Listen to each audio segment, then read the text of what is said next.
투자할 땐 언제나 돈 파는 가게. 안녕하세요. 돈 파는 가게 대표사원 김강주입니다. 요즘 투자시장 많이 어렵죠. 너무 높아진 가격 때문에 좀 기다려볼까 생각하는 분도 계시지만 이러다 계속 올라서 결과적으로 나만 바보 되는 것 아닌가 이런 불안도 있고, 또 그렇다고 해서 또 막상 투자하려고 하니 어쨌든 너무 높아진 가격 때문에 나만 봉되는 것 아닌가 하는 그런 두려움이 있습니다. 참 이러지도 저러지도 못하는데 지금 저는 반드시 폭락한다 라는 말씀을 드리고자 합니다. 돈 파는 가게 방송을 지속적으로 들어오셨던 분이라고 하신다면, 자, 한 2017년 11월 달이었죠. 2년이 조금 넘는 그때 저는 앞으로 5년 평생을 결정한다. 자, 이런 내용의 바젤3 그리고 IFRS가 우리에게 주는 그 시사점, 특히 부채 관리 등등에 대한 중요한 말씀을 드렸고, 앞으로 5년 이 현금 흐름이 평생을 결정한다 요지로 2017년 지금부터 2년이 조금 넘는 전에 말씀을 드렸습니다. 또 지금 계속 미국의 주요 3대 지수를 갱신하고 있는 주도 세력, 바로 4차 산업입니다. 기술주들이죠. 2018년 초에 저는 4차 산업의 미래에 대해서 말씀을 드렸습니다. 2018년도에는 여러 가지 경제 위기 등등이 참 시장을 지배했던, 풍문이, 소문이 지배했던 시기이기도 합니다.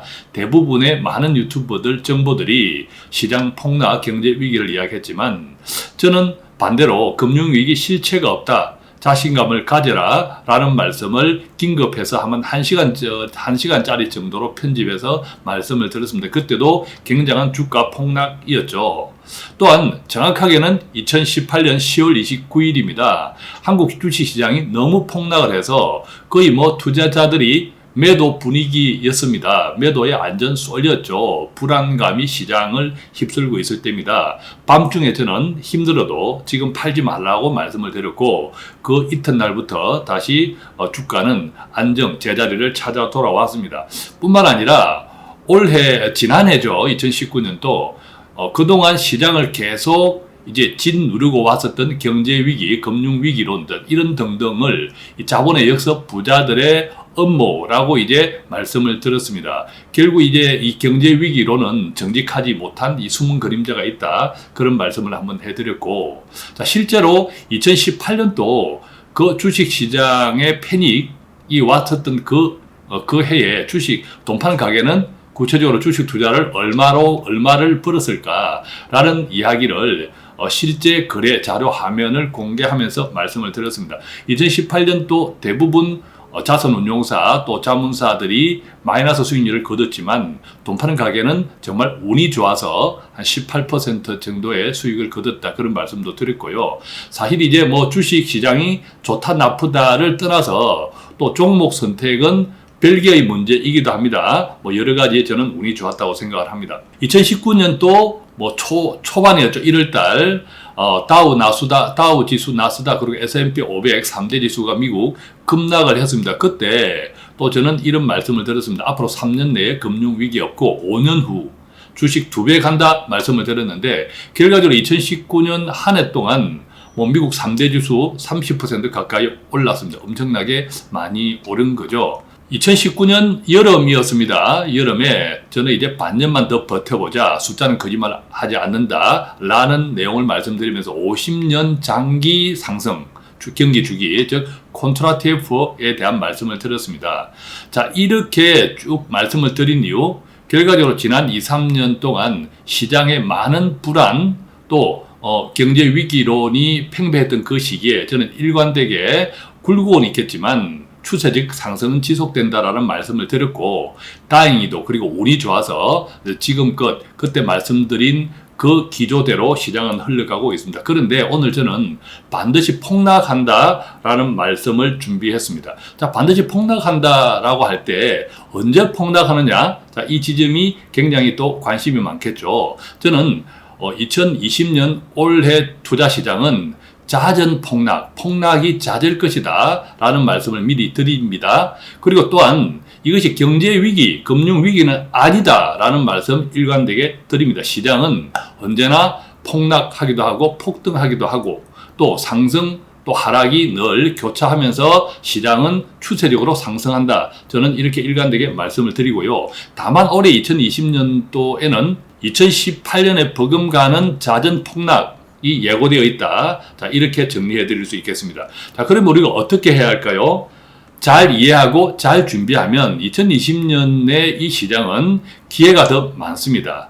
단지 잘 이해하고 잘 준비하면 그렇다라는 겁니다. 자, 그러니까 오늘 이 방송 제가 일관되게 지난 몇 년 동안 일관되게 말씀드린 그 기조하에서 계속 진행됩니다. 반드시 폭락한다. 저는 큰 손실이나 또 절망좌절보다 잘 이해하고 잘 준비하면 기회가 더 많다. 궁극적으로 제가 한 2017년도 연말쯤에 방송에 들었던 앞으로 5년 평생을 좌우한다. 그 맥락 속에 준비된 방송이라는 거 참고하시고 이 방송 끝까지 잘 시청해 주시면 고맙겠습니다. 반드시 폭락한다. 그 근거 몇 가지 말씀드리겠습니다. 미국 3대 지수 가운데 하나 바로 S&P 500이죠. 이 S&P 500의 주당 순이익 배율 PER이 24배에 달합니다. 자, PER은 이제 다 알고 계시죠. 한 기업의 그 이익을 그 기업이 시장에 상장한 주식수로 나눈 겁니다. 한 주당 순이익이 어느 정도일까라는 것이 바로 PER인데 이 PER이 24배. 자, 이 24배가 어떤 의미인지 보겠습니다. 이것은 2000년 이후 최초입니다. 그러니까 2000년 이후, 2000년 때는 닷컴 버블이었죠. 닷컴 버블 이후에 지금 S&P 500의 PER이 최고로 이제 높아져 있다. 그렇다면 과거 20년은 어땠을까? 과거 20년 평균이 불과 13배입니다. 그러니까 과거 20년 평균에 비교하면 S&P 500의 지금 PER은 그 평균의 2배 이상에 가깝고 2000년 이후 최초인 수준에 이르렀습니다. 이것은 한마디로 이야기하면 기업 이익은 거의 제자리다. 그런데 주가만 크게 급등해 있는 상태라는 거죠. 기업 이익은 제자리인데 주가만 급등한 이유 바로 앞으로 2, 3년 후에 기업의 이익까지 지금 땡겨서 현재의 주가에 반영됐기 때문입니다. 한마디로 뭡니까? 기대감. 이 기대감이 너무 크게 지금 주가에 반영되어 있다는 거죠. 자, 이 그림은 경기 반등 속도에 비해서 상대적으로 가파르게 상승하는 미국의 주가 지수 상승률을 나타낸 겁니다. 일반적으로 우리가 주식 가격은 당연히 미래의 기대치에 선행합니다. 이 미래의 기대치에 선행한다 할 때 주로 사용하는 주요 지표가 바로 경기 선행지수입니다. 미국의 경기 선행지수는 지금 이 그림에서 보는 것처럼 옅은 파란색입니다. 제가 빨간 지금 볼펜으로 지금 따라가 보고 있는 이게 바로 경기 선행지수입니다. 미국의 이 경기 선행지수는 오르락 내리락 하죠. 그렇지만 이 경기 선행지수에서 우리가 살펴볼 수 있듯이 이 경기 선행지수는 항상 안정적이지는 않습니다. 미래 시장이 때로는 불안하기도 하고 때로는 긍정적이기도 한 거죠. 이게 이제 경기 순환 주기랑 연결되어 있습니다. 자, 그럼에도 불구하고 이 경기 선행지수에 따라서 이 S&P 500 이 주가 지수 역시도 계속 같이 따라 움직이죠. 자, 제가 또 이 동그라미 이 그림으로 지금 경기 선행지수와 같이 움직이는 S&P 500 즉 주가 흐름을 그리고 있습니다. 그리고 있죠. 그런데 바로 이 지점에서 보면 미국 경기 선행지수 지금 지난해와 올해 지금 현재까지 보면 확실하지 않습니다. 즉 시장의 경기에 대한 불안감이 여전한 상태에서 계속 이제 오르락 내리락 하고 있는데 바로 이겁니다. 제가 이제 당구장 표시한 오른쪽에 이 부분 주가만 최근에 급등하고 있다는 거죠. 자, 이것을 우리가 어떻게 이해해야 할까요? 아무리 주가는 기대감에 반영 먼저 선행한다 하지만 선행하는 것 치고는 너무 급하게 상승하고 있습니다. 이것을 바로 우리가 거품이라고 표현할 수밖에 없는 거죠. 거품의 좋은 사례 바로 지금 이 그림에서 나오는 것처럼 테슬라 세계적인 전기 자동차 회사입니다. 이 테슬라 시가총액이 마침내 1000억 달러 우리나라 돈으로 116조 5천억 원을 돌파했습니다. 자, 이 시총이라고 하는 것은 어떤 의미일까요? 바로 이 기업의 몸값이죠.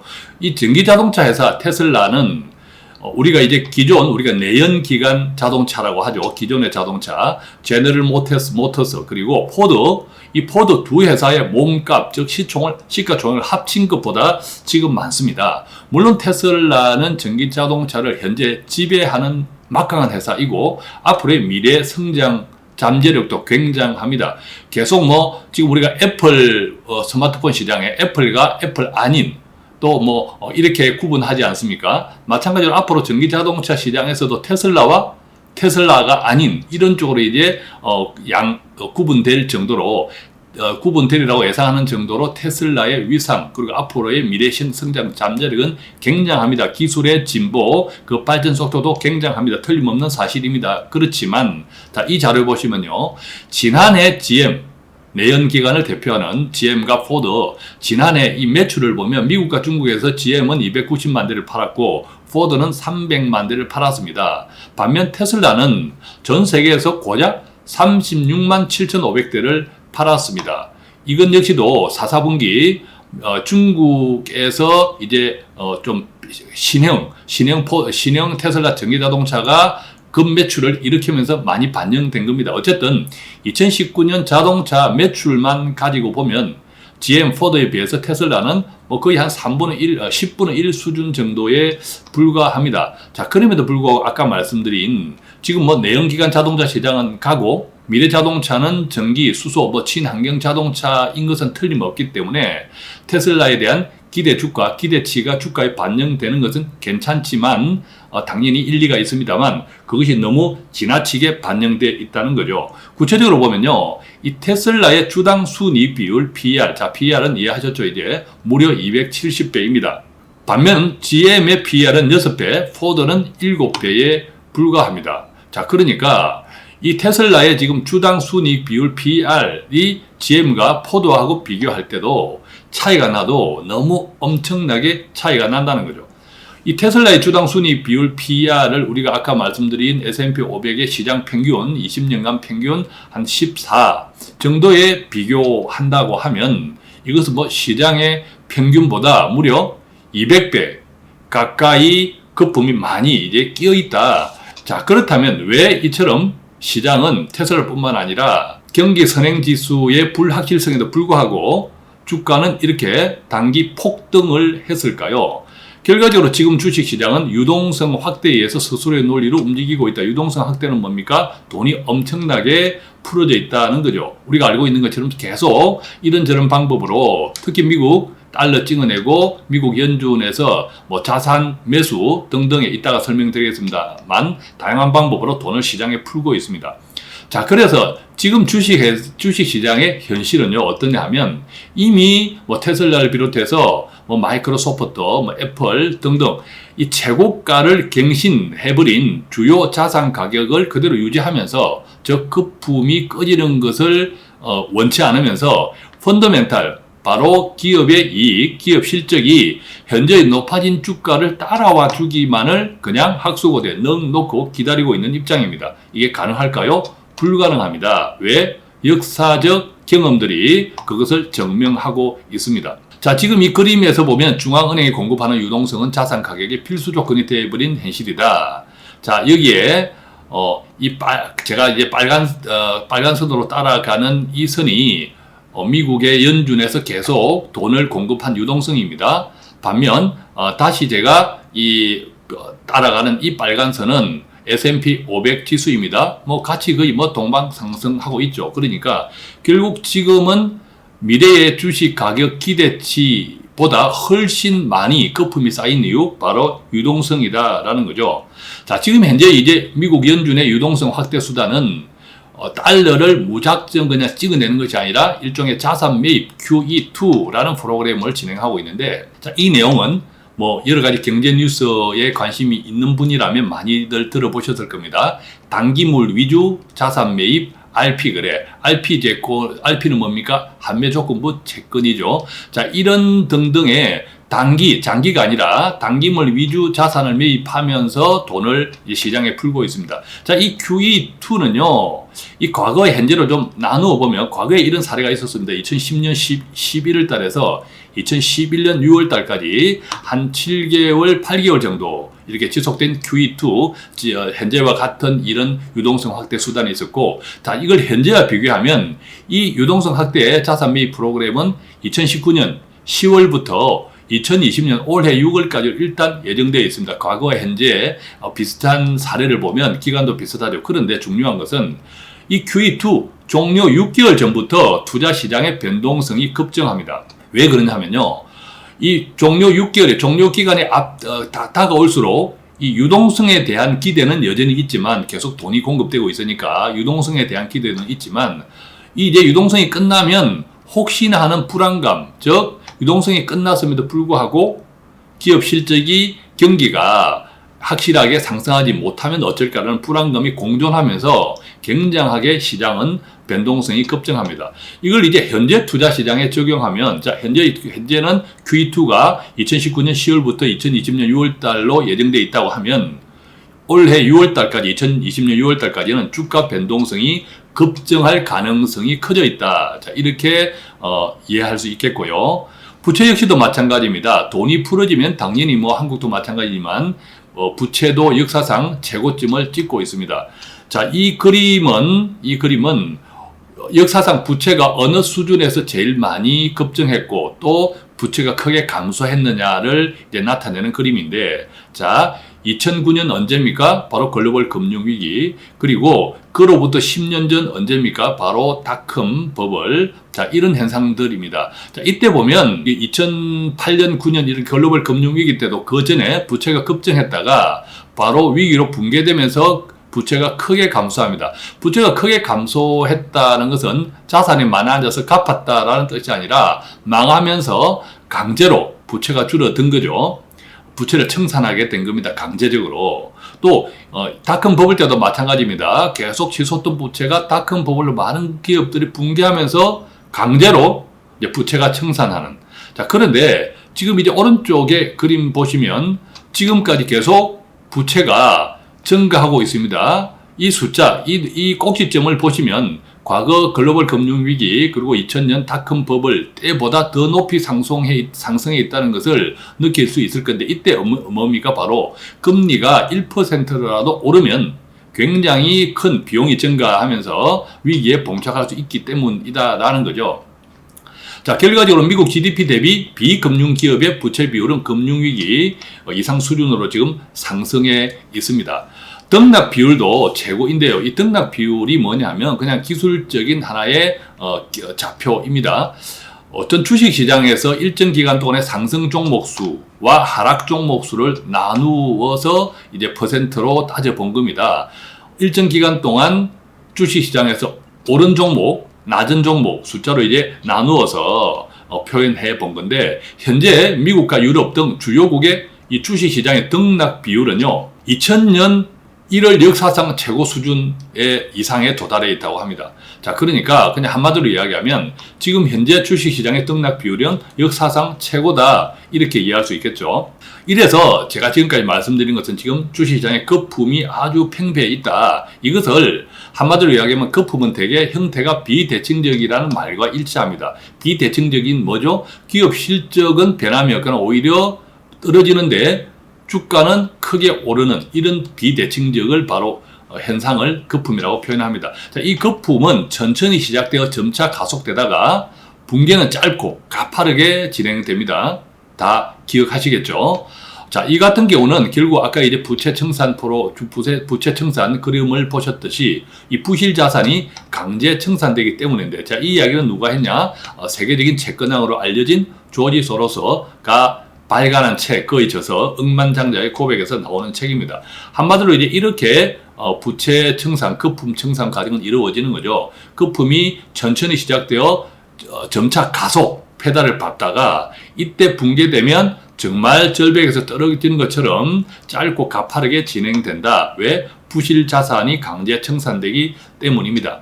자, 그렇다면 지금 이제 얼핏 여러 가지 거품의 현상들을 말씀드렸지만 조금 더 구체적으로 이 거품의 원인을 한 3가지 정도로 정리해보면 이렇습니다. 2020년도 올해 미국의 완만한 성장률 이 전망이라는 것이 대부분 기저효과에 기인합니다.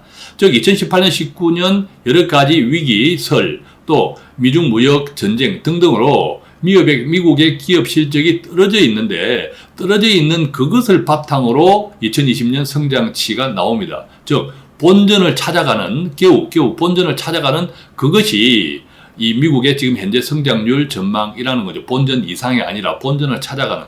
본전을 찾아가는데 주가는 본전 그 이상으로 크게 오르고 있는 현상. 이것이 바로 거품의 첫 번째 원인이다. 두 번째는요.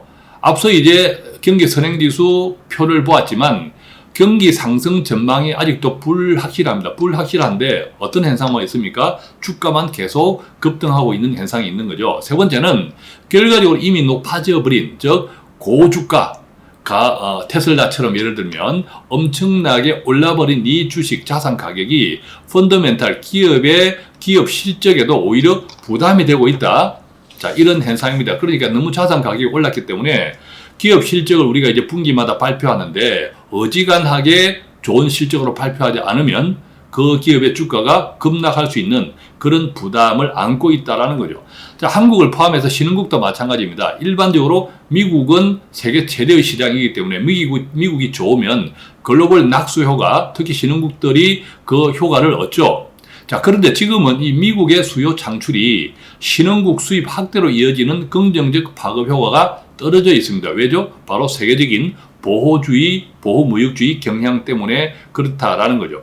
자, 두 번째는 과잉 생산 및 과잉 설비 문제가 해소되지 않았습니다. 자, 지금까지 신흥국들은 전 세계의 글로벌 제조 공장들이 많이 밀집해 들었었는데 그때 과잉 설비 이 문제가 아직도 해소되지 않은 상태이기 때문에 지금 뭐 경기가 조금 좋아진다고 해서 대규모 투자를 기대하기가 곤란하다라는 거죠. 또 마찬가지 세 번째, 중국도 뭐 신흥국을 대표하는 나라 엄청 거대, 뭐 빅2로 일컬어질 정도로 그런 규모인데 이 중국 역시도 우리가 자주 알고 있는 것처럼 부채 문제, 또 대내외 수요 위축으로 인해서 미국을 대신할 수요 창출이 부족하다. 자, 이런 평가를 받고 있습니다. 여기에 덧붙여 정말 지금 투자 시장의 거품 크게 기여를 하는 것이 바로 투자자의 심리인데요. 어떤 심리? 제가 이 방송 서두에 말씀드렸듯이 FOMO라는 심리와 또 FUD라는 심리가 있습니다. FOM인 어떤 뜻이냐면요. 이 Fear of Missing Out 이라는 약자인데 이 기회 상실에 대한 두려움입니다.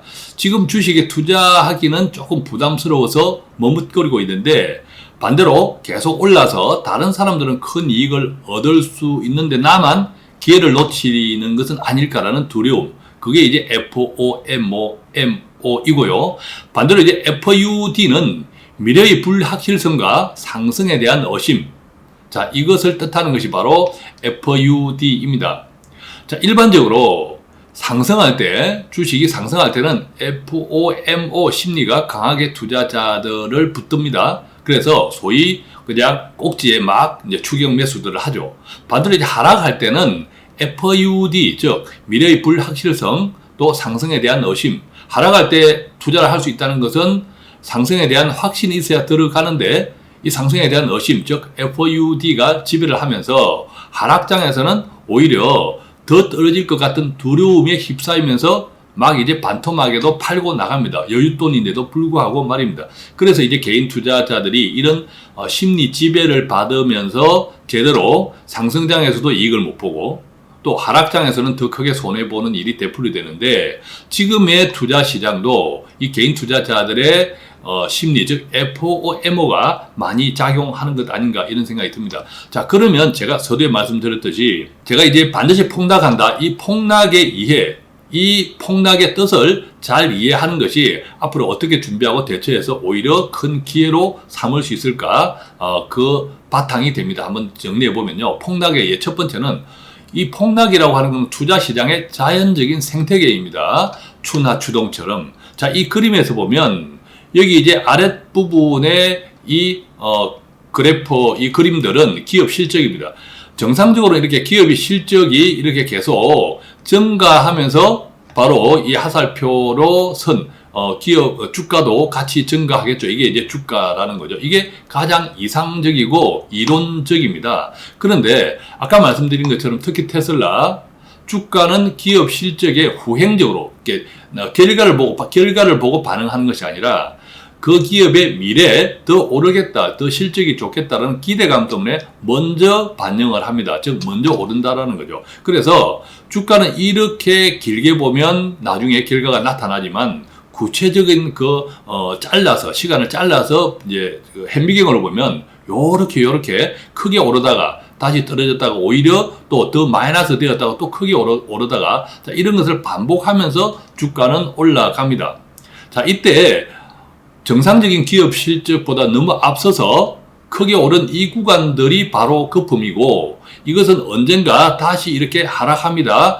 정상적인 기업 실적으로 따라오죠. 따라온 다음에 또 다시 거품이 생기고 또 다시 빠지는 자 이런 것들은 바로 폭락은 투자시장의 자연 생태계이다라는 거죠. 그런데 지금은 이 거품이 어떻습니까? 거품이 너무 이제 높아져 있는 상태입니다. 지금까지 좀 말씀드린 것처럼 거품이 이렇게 너무 이렇게 치솟아 있기 때문에 이때는 시장이 굉장히 불안합니다. 뭔가 터질 것 같은 조바심이 있는 거죠. 최근 보면 1월 달만 하더라도 이런 일과성 이슈, 즉 이게 결코 작은 이슈라는 것이 아니라 어차피 지나고 보면 다 지나가는 이슈, 일과성 이슈에도 주식시장이 불안할 때는 큰 영향을 받습니다. 1월 달만 하더라도 1월 초에 우리가 이란 중동 사태, 그리고 지금은 중국의 우한 폐렴, 자 이런 등등이 시장을 크게 흔들고 있습니다. 왜죠? 시장이 불안정하기 때문이라는 거죠. 자, 두 번째, 이 폭락의 이해 첫 번째는 어떻게 이해하시면 됩니까? 정리하면 폭락은 투자시장의 자연 생태계다. 결국 이제 기업 실적이 중요하다. 일과성 이슈는 언젠가 지나간다. 언젠가 회복된다. 이제 이렇게 이해할 수 있겠고요. 두 번째, 폭락의 이해 두 번째는 큰 상승, 또 잦은 폭락입니다. 무슨 말이냐면 제가 이제 앞서 제가 말씀드린 반년만 버티자. 자, 콘트라 TF, 초장기 경기 주기, 50년, 70년, 이런 말씀, 그 방송을 이미 말씀을 드렸는데, 자, 지금은 이 콘트라 TF라는 큰 상승 주기에 이미 들어와 있습니다. 이것은 모든 경제학자들이 공통적으로 다 동의하는 건데요. 이 콘트라 TF는 역사적으로 지금까지 썰에 따라 조금 다릅니다. 5번, 내지 지금 6번째다, 5번째 이렇게 말씀하시는 분들이 조금 갈리는데, 이 콘트라 TF라는 큰 이 역사적 전환점, 경제 전환점, 변곡점은 우리가 이제 산업혁명에 버금가는 기술의 발전들이죠. 지금 그래서 4차 혁명 시기라는 거죠. 이 콘트라 TF를 어떤 학자들은 1990년도부터 시작했다. 또 어떤 학자들은 2000년부터 시작했다. 이렇게 또 어떤 학자들은 2007년, 8년 글로벌 금융 위기 때부터 시작했다. 좀 다양하게 나뉘지만 제 개인적으로는 한 2000년부터 닷컴 버블이 붕괴된 때로부터 인터넷을 바탕으로 해서 콘트라 TF 50년, 70년 주기가 시작되었다. 자, 이렇게 보고 있습니다. 그러면 이 콘트라 TF는 최장기 상승 주기이고 그 속에서 계속 상승만 하는 것이 아니라 좀 전에 보았던 그래프처럼 오르고 내리고를 반복하면서 궁극적으로 상승하는 거죠. 이것을 우리가 추세적 상승이라고 하는데 이 속에 뭐가 있습니까? 10년 주기설 주글락 파동, 또 3, 4년 주기로 움직이는 키친 파동, 이런 것들이 이제 숨어 있다는 거죠. 자, 그런데 지금 어떤 이게 경기 선행지수가 불확실해. 자, 그런데 이 4차 산업은 폭발적으로 지금 성장하고 있습니다. 이따 자료 보여드리겠습니다. 길게 보면 큰 상승을 하는 흐름인데 이 큰 상승을 하는 흐름에서 시장의 주도 세력의 큰 주도 산업의 바통 터치, 그러니까 과도기적 현상, 과도기적 시대에서는 당연히 잦은 폭락이 있을 수밖에 없다. 자, 이렇게 이해한다면 이 다음 그래프 보겠습니다. 이 다음 표 보면 지금 실제 4차 산업은 얼마나 성장하고 있을까? 자, 이 중국과 특히 이제 미국의 이 시장을 보면요. 상품 시장은 떨어지고 있습니다. 상품 뭐죠? 바로 제조업이죠. 대신에 서비스 시장, 즉 4차 산업입니다. 이쪽은 뜹니다. 서비스 산업은 4차 산업에 어떤 것 연관시킬 수 있을까요? 우리가 집에서 요즘 TV를 통해서 영화를 다양하게 보죠. 미국의 넷플릭스라든지 우리 한국에도 뭐 그런 서비스들 많죠. 또 최근 월트 디즈니도 자, 이런 서비스에 동참했습니다. 자, 이런 것들은 다 서비스 산업에 들어갑니다. 또 뭐 우버, 자동차, 세계적인 숙박, 에어앤비, 자, 이런 등등. 또 뭐 위워커라든지 건물 공유 이런 등등들이 다 서비스. 그러니까 4차 산업은 우리가 인터넷, 인공지능에 바탕한 서비스 산업들이 훨씬 커졌습니다. 자, 이 그림에 보면 중국 산업 구조 변화 보겠습니다. 중국도 2차 산업은 오히려 상대적으로 떨어지고 있고 3차 산업은 오히려 크게 증가하고 있습니다. 안타깝지만 우리 한국에서 보면 안타깝지만 중국의 이 4차 산업 이 열기는 또 실질적인 진도는 우리보다 훨씬 앞서 있습니다. 자, 이런 중국도 3차 산업 비중은 커지고 2차 산업 비중은 떨어집니다. 자, 이 떨어지고 오르는 이 평균점이 바로 지금 현재 중국의 경제 성장률인데, 결국 중국의 경제 성장률을 세분해서 보면, 즉 4차 산업에 기반하는 이 서비스 산업은 올라가고 있고, 또 2차 산업, 기존의 산업은 떨어지고 있다.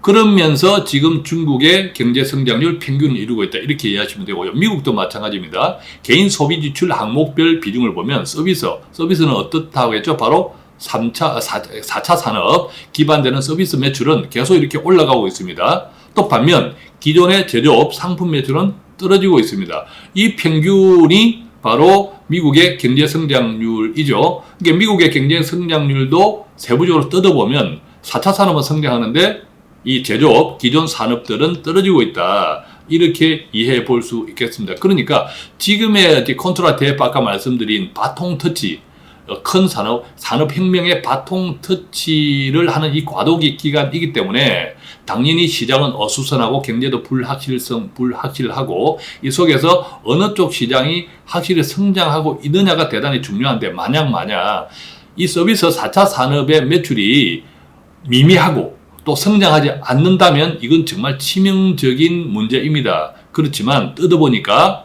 정확하게 성장하고 있고 매출을 이끌고 있고 시장의 주도 산업으로 성장하고 있다. 자, 이것이 지금의 경제 위기를 우리가 큰 틀에 보면 콘트라 TF 속에서 장기적으로 성장하는 속에서 시장의 생태계에 따른 폭락의 빈도가 높을 수 있다. 이렇게 이해할 수 있는 거죠. 그래서 세 번째, 이 폭락의 이해 세 번째인데 반드시 회복됩니다. 자, 여기에 제가 마이크로소프트 주식 가격의 흐름을 가져왔습니다. 마이크로소프트는 2000년 닷컴 버블의 원흉으로 알려져 있습니다. 그때 20년 전에 최고가가 59불 96달러, 59.96달러, 그러니까 약 60불 정도가 그 당시에 최고가였습니다. 그러다가 완전히 그냥 와르르 무너져 내렸죠. 자, 20년이 지난 지금 마이크로소프트의 한 주당 가격은 165불입니다. 그러니까 그 당시에 비하면 무려 한 3배 가까이 높아져 있는 거죠. 이 기간에 얼마나 걸렸다고요? 20년이 걸렸습니다. 자, 제가 앞으로 주가가 폭락하면 20년 뒤에 회복될 것이다. 20년만큼 기다려라. 이렇게 말씀드리는 것이 아닙니다. 요것을 이제 극명하게 이해하시라고 이 마이크로소프트 주가를 가져왔는데, 결과적으로 우리가 산업이 뒤에 큰 산업이 성장한다는 것은 그때 크게 떨어진 주가도 회복시킨다라는 거죠. 문제는 그 산업 흐름에 편성하는, 그 흐름의 방향성에 일치하는 기업인가 아닌가라는 거고, 지금 마이크로소프트 비롯해서 많은 미국의 기술주들은 4차 산업을 주도하는 기업입니다. 그래서 이제 크게 성장하고 있죠. 자, 그렇다면 앞으로 이제 폭락, 자, 이것은 제가 이제 20년 기다려라 이런 뜻이 아니라 잦은 폭락이라고 이야기했죠. 왜 잦은 폭락이냐? 자, 이 부분 보면요, 미국 연준, 어떤 세계의 경제를 이끌고 있는 시장, 미국, 그 가운데 연방준비위원회 통화정책을 결정하는 거죠. 이 미국이 전통적 통화정책의 유연한 적용을 하기로 이미 결심을 했습니다. 그죠? 자, 지난 글로벌 금융 위기 이후에 지금까지 보면 결국 뭡니까? 우리가 확인할 수 있는 것은 유동성, 돈을 공급하면 경제가 쓰러지지는 않더라. 자, 이 확신을 얻었습니다. 결과적으로 전통적 통화 정책이 매우 중요하다. 자, 이 전통적 통화 정책을 유연하게 잘 사용해 가면서 정확하게 4차 산업의 기반이 안정적으로 다져질 때까지 버텨주기만 주기만 하면 된다라는 인식을 이제 연준은 한 거죠. 그래서 자, 2020년 올 한 해 동안 이 균형이 있는 유동성 공급을 통해서 투자 시장과 공생을 하기로 이미 연준은 마음먹었습니다. 이게 앞서 말씀드린 QE2 이런 프로그램인데 이게 단기 유동성 공급. 자, 단기 자금, 단기 유동성 공급을 택한 이유는 돈을 계속 풀면 결과적으로 다른 부작용도 지금 많습니다. 부채가 크게 증가하는 등등. 그렇기 때문에 이 연준에서는 유동성 공급이 영원하지는 않다. 영원한 유동성 공급은 없다. 이런 메시지를 주기 위해서 QE2 단기 유동성 공급 프로그램을 선택한 것이고요. 또한 동시에 플러스 만약에 그럼에도 불구하고 시장이 2020년도에 기업 실적이 개선되지 않으면 그 같은 위기에 대응한 정책 대응 여력을 또한 확보하고 있습니다. 뭐냐 하면 경기 상승에 실패할 때 하반기 기준금리를 한 차례 정도 인하하겠다. 자, 이런 의지를 계속 이제 내보이고 있습니다. 무엇입니까? 결과적으로 잦은 폭락이지만 우리가 일반적으로 계속 그것도 공포스럽게 이야기하는 뭐 경제가 망한다, 또 경제 위기다, 이런 내용은 아니다. 이것은 돈 파는 가격에 일관되게 이야기하는 겁니다. 자, 그렇다면 이것은 오히려 잘 준비하고 대비하면 충분하게 오히려 기회가 될 수 있다라는 거죠. 자, 어떻게? 이게 이제 매우 중요하죠. 어떻게? 첫 번째는 버틸 수 있는 자산 관리가 굉장히 중요합니다. 만약의 경우 폭락에도 버틸 수 있으면 회복됩니다. 그죠? 회복되기 때문에 연준이 회복시키겠다는 의지가 강력합니다. 그래서 버틸 수 있는 자산을 폭락에도 버틸 수 있다면 회복할 수 있다면 이익이죠. 자, 그래서 위험 자산은 가져가시고 또 안정자산도 가져가시고 안전자산도 가져가십시오. 자, 위험자산을 왜 가져가야 됩니까? 이것은 장기 상승 추세가 계속 지속되기 때문에 중간중간 폭락 그리고 회복 과정을 통해서 되기 때문에 위험자산을 일정 부분 가지고 있는 게 좋다라는 거죠. 또한 우리가 이제 자금의 흐름을 생각할 때는 또 중간중간 되팔 수 있는 돈, 즉 안정자산도 필요하고 완전하게 안정적이라고 표현해야 할까요? 안전자산도 필요하죠. 우리가 안전자산을 가장 단순하게 보면 은행의 예금 적금, 이자는 없지만 원금이 보존되는, 그리고 정말 위기 시에 큰 작용을 하는 달러라든지 뭐 금 이런 등등의 약간의 안전자산도 필요하다라는 거죠. 그래서 위험자산, 안정자산, 그리고 안전자산. 안정자산 이따가 다시 한 번 더 설명해 보겠습니다. 자, 그래서 이 위험자산, 안정자산, 안전자산, 이것은 또 제가 동영상에서 한번 설명을 드리기 때문에 그 부분도 이따가 링크 시켜 놓겠습니다. 자, 그래서 결과적으로 위험자산은 가능하면 장기 월 적립을 하시라. 위험을 분산시키면서, 또는 만약에 위험자산을 꼭 투자한다면 충분히 버틸 수 있는 여윳돈이어야 합니다. 즉, 폭락에도 버틸 수 있는 여윳돈이어야 한다는 거죠. 또한 동시에 어떠한 경우에도 반드시 여윳돈으로 투자를 하셔야 됩니다. 안정자산도 마찬가지, 안전자산도 마찬가지, 더 말할 필요도 없지만 위험자산도 마찬가지. 반드시 여윳돈이어야 버틸 수 있다는 거죠. 폭락에서 버틸 수 있다. 여윳돈이 아니라면 폭락 장세에 큰 손해를 보고 당장 되팔아야 하지 않습니까? 여윳돈이 아니라면 치명적인 손실입니다. 그죠? 자, 특히 이런 시기는 안정형 자산, 이게 일종의 허리 역할을 하는 거죠. 재정 자산 구조에서 허리 역할을 하는 안정형 자산의 비중을 조금 더 신경을 쓰는 것이 좋습니다. 자, 그렇다면 이 안정형 자산들은 어떤 것들이 있을까요? 뭐 아주 종류는 많습니다. 단순하게 이야기하면 혼합형 펀드, 즉 주식이라는 위험자산과 채권이라는 안전자산을 믹스한 이런 혼합형 펀드. 이 혼합형 펀드도 종류가 엄청 많습니다. 그래서 저는 일괄되게 그냥 혼합형 펀드라고 말씀드리고, 또 TDF라는 펀드도 있습니다. 타겟 펀드인데 이것은 뭐냐면 이 돈을 언제 쓸 거야? 뭐 10년 뒤에 쓸까요? 5년 뒤에 쓸까요? 주로 은퇴 시기 등과 이제 맞물려서 자동적으로 이 혼합형 펀드 구실을 할 수 있도록, 예를 들면 주식 비중과 채권 비중이 은퇴 시기에 맞추어서 이제 채권형 비중이 높아지고 주식형 비중이 자동적으로 떨어지게 자동으로 맞추어 놓은 펀드가 TDF 펀드입니다. 이런 것도 안정형 자산에 들어가겠죠. 또한 요즘 이제 많이 나오죠. 각종 이제 상업용 부동산, 임대소득을 목적으로 투자하는 리츠 펀드, 자, 이런 등등.